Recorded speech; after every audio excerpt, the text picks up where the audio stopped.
Mister Oviedo, una partita sicuramente un po' da rivedere, un crescendo alla fine di Coppa Italia e sicuramente un campionato ancora lunghissimo.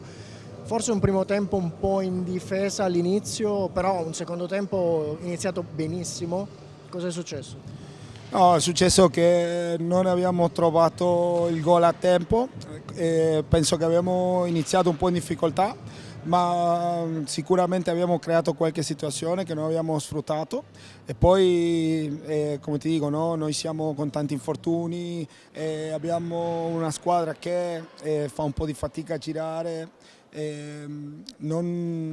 Sicuramente i ragazzi fanno tantissimo, ce la mettono tutta, però è una squadra giovane che quando trova una squadra veloce come loro andiamo un po' in difficoltà. Poi se quelle situazioni che abbiamo creato non vai a concretare sicuramente siamo ancora di più in difficoltà. Quindi complimenti a loro che hanno fatto una buona partita. Noi a tratti pensi che abbiamo meritato qualcosina in più, ma alla fine c'è stata troppa differenza nei gol e quindi ci ha costato tanto entrare in partita, no?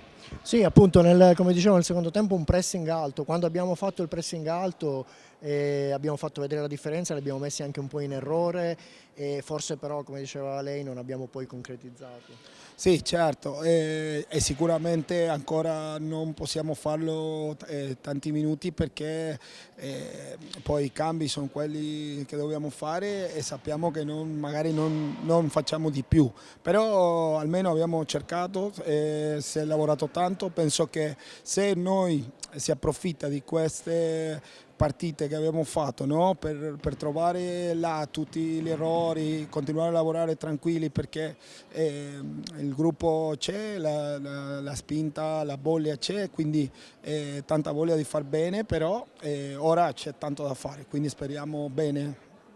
Bene, comunque la seconda giornata del campionato, il campionato è lungo e in bocca al lupo. Crepi.